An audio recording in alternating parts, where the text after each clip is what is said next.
Sam, many congratulations on receiving the Ignis Asset Management Player of the Month award for July 2011. You must be absolutely delighted with the way your season's gone so far. Yeah, loving it.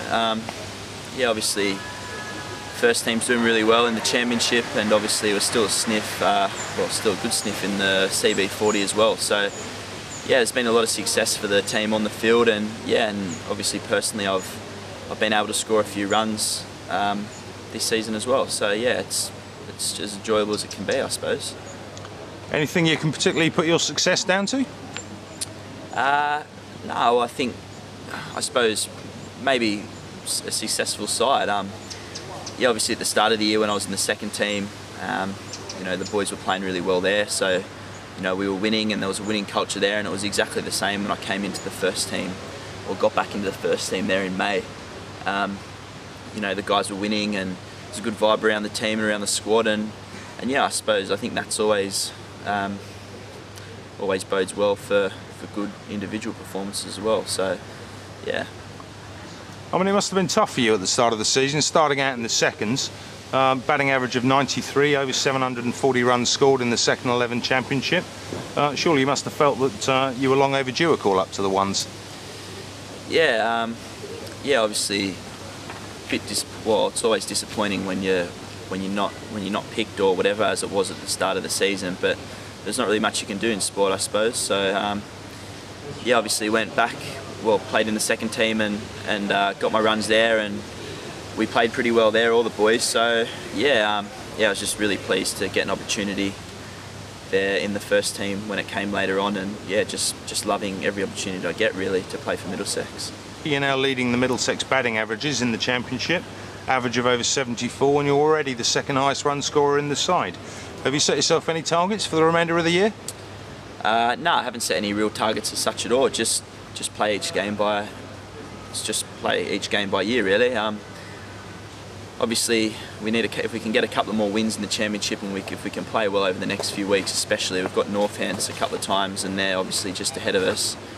So if we can a couple of wins there, sets us up pretty well to get promoted in the championship. So they're the only real targets, to be honest, and if I can just help the team and get some runs to get us in good positions in those games, that'd be great. Well, you're obviously fairly optimistic about our promotion prospects this year. How well do you feel we might be equipped for life in the top flight should we achieve this? Yeah, well, obviously we haven't been in Division 1 for a few years, not since I've been at the club anyway. Yeah, I think we should be fine as long as we've played well this year and we've been consistent, and that's probably been the best, been our best asset, I suppose, this year in all forms of cricket, especially the championship. So if we can play consistently, if we do get promoted, there's still a long way to go, but if we did get promoted, if we could play consistently like we have done this year, we've got a good squad, and yeah, we'll see how we go, I suppose.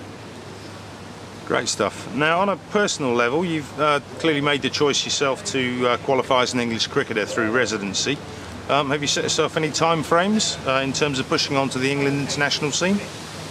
Certainly not. No, just loving playing for Middlesex at the moment, and just loving getting all these opportunities really to play first class cricket, and all the championship games at Lords, especially. Just walking through the long room, whether it's just on the way up to the dressing room each morning, you realise how special it is. So I'm just loving playing at the moment, and I just want to try and play more for Middlesex and keep trying to do well. So yeah, certainly haven't any time frames of any of that sort of thing. No.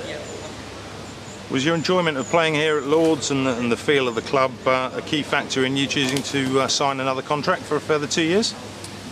Yeah, definitely. Yeah, Lords is obviously a big, probably the best cricket ground in the world. So, and to be able to come here and train and play as your home ground, yeah, it's outstanding. So yeah, that was a big factor. But I suppose this, good squad at the moment, and everyone's playing well, so it's a good place to be. Well, I'm sure all Middlesex fans will be delighted with you signing a new 2-year extension on your contract. Loyalty seems pretty few and far between in the game these days. Do you see yourself playing here for a number of years to come? Yeah, hopefully. Yeah, just keep playing it by ear, really. Hopefully I can stay in the side and keep trying to do well and see where it takes me. But yeah, it's obviously a great place to play, and hopefully I can play here for many years to come. Well, Sam, I've got to say thanks ever so much for taking the time to talk to us this afternoon. It's been a great season for you so far. Your award is well deserved, and long may your success continue. Cheers, Fletch. Thanks a lot. Thank you. Cheers.